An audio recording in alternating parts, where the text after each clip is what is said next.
parcours international. Je vais la consacrer à la correction du contrôle numéro 2, semestre 1. Pour le télécharger sous forme PDF, vous allez trouver le lien de ce fichier dans le premier commentaire sous la vidéo. Donc commençons par la correction de l'exercice 2 qui porte sur le raisonnement scientifique.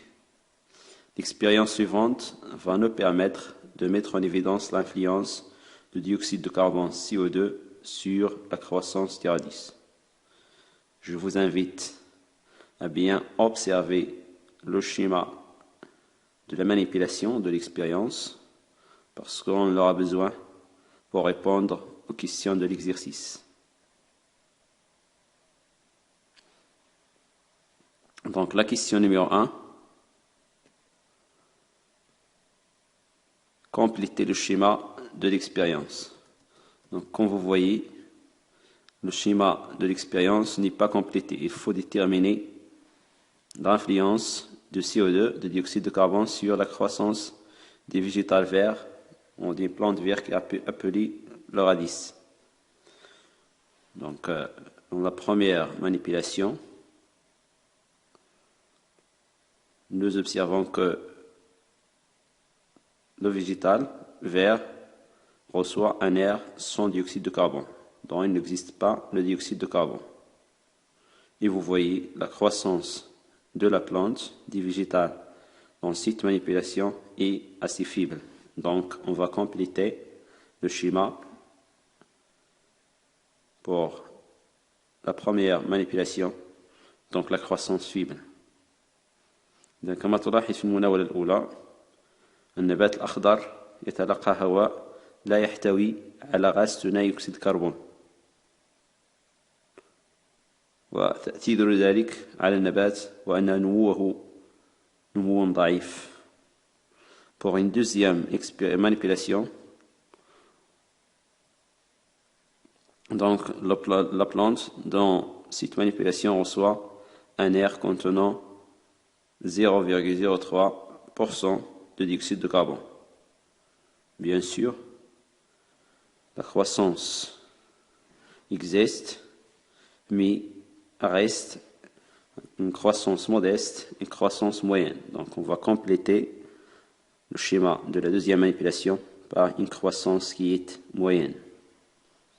بالنسبة للمناولة الثانية النمو هو نمو متوسط لأن النبات يستقبل كميات غير كافية من غاز ثنائي أكسيد الكربون. Pour la troisième manipulation, la plante ou le végétal reçoit un air contenant 3% de dioxyde de carbone, qui est une quantité ou un pourcentage de dioxyde de carbone suffisante pour une croissance normale, une croissance importante du végétal vert. في المناولة الثالثة النبات يتلقى هواء يحتوي على 3% من غاز ثاني أكسيد الكربون وهي كمية كافية لكي نحصل على نمو عادي للنبات الأخضر وبالتالي فالنمو سنتمم تبيانة التجربة النمو هنا نمو مهم. Pour la deuxième question, quels sont les besoins nutritifs d'un végétal vert? Quels sont les besoins nutritifs d'un végétal vert? Bien sûr, on peut les reconnaître, les identifier à partir du schéma de manipulation. Et bien sûr, elles sont la lumière, l'eau, les sels minéraux et le dioxyde de carbone.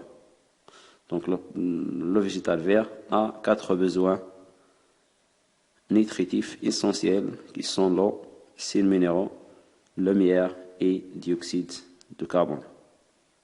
Voilà donc les besoins nutritifs d'un végétal vert. L'eau, sels minéraux, le dioxyde de carbone et la lumière. La question numéro 3, indiquer l'élément nutritif variable dans l'expérience au-dessous. السؤال التالي تحدد العنصر الغذائي الذي يتغير في المناولة أو في التجربة أعلى. Donc vous voyez, c'est la quantité ou le pourcentage de dioxyde de carbone qui se varie d'une manipulation à l'autre. Dans la première manipulation, on a un air sans dioxyde de carbone, c'est-à-dire le dioxyde de carbone CO2 n'existe pas. Dans la nouvelle ou dans la deuxième manipulation, la quantité de dioxyde de carbone est égale à 0,03 et dans la troisième 3%. Donc la quantité de dioxyde de carbone change, varie d'une manipulation à l'autre. Donc l'élément nutritif variable dans cette expérience, c'est le dioxyde de carbone. أن تلاحظ عزيزي المتعلم عزيزتي المتعلمة أن كمية ثاني أكسيد الكربون هي التي تتغير في هذه التجربة. في المناولة الأولى هناك هواء لا يحتوي على غاز ثاني أكسيد الكربون. في المناولة الثانية 0.03% من ثاني أكسيد الكربون، وفي المناولة الأخيرة 3% من ثنائي أكسيد الكربون. إذن العنصر الغذائي المتغير في هذه المناولة هو غاز ثنائي أكسيد الكربون. Donc l'élément nutritif variable, c'est le dioxyde de carbone CO2. La quatrième question, quelle est l'influence de la variation de cet élément sur la croissance du radius? ما هو تأثير تغير العنصر الغذائي غاز ثاني أكسيد الكربون على نمو هذا النبات? Vous voyez, dans la première manipulation, la croissance était faible. Dans la deuxième, la croissance est moyenne. Et dans la troisième, la croissance est importante. Donc la variation de l'élément nutritif CO2 conduit à une variation au niveau de la croissance du végétal vert, de la plante verte. Cela indique que plus que la quantité de CO2 augmente, la croissance aussi augmente. Et l'inverse, ou le contraire, reste correct. C'est-à-dire quand la quantité de dioxyde de carbone diminue, vous voyez, la croissance aussi diminue.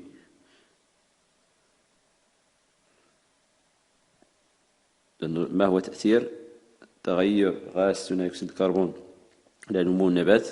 نلاحظ أن تغير كمية ثاني أكسيد الكربون تؤدي إلى تغير في نمو النبات كذلك، بحيث كلما كانت كمية ثاني أكسيد الكربون ضعيفة يكون النمو كذلك ضعيفا، والعكس صحيح. يعني إذا ازدادت كمية أو نسبة غاز ثاني أكسيد الكربون في الهواء يزداد النمو كذلك. Donc la variation de la quantité de CO2 affecte la croissance de la plante. La croissance est faible si la quantité de CO2 est faible et importante si cette quantité devient importante. La dernière question, quelle sera l'influence d'une variation de chacun des besoins nutritifs des végétaux verts؟ إذن كيف سيكون تغيير أي عنصر من العناصر الغذائية للنبات الأخضر؟ يعني تغيير في الماء، في كمية الماء، في كمية الملح المعدنية والضوء. بطبيعة الحال ثاني أكسيد الكربون رأينا تأثيره قبل قليل. Donc l'influence, c'est la variation. Si la variation d'un besoin nutritif du végétal produira donc des effets similaires, voire la mort de la plante ou du végétal. Donc on va obtenir les mêmes résultats que la variation de dioxyde de carbone, voire même la mort de la plante ou la mort du végétal. إذن تغير أحد العناصر الغذائية سيؤدي حتما إلى نتائج مماثلة لما حصلنا عليه في تأثير تغير غاز ثاني أكسيد الكربون، يعني تأثير على النمو وربما موت النبتة في حالة مثلا غياب الماء. إلى هنا أودعك أخي الكريم أختي الكريمة، والسلام عليكم ورحمة الله.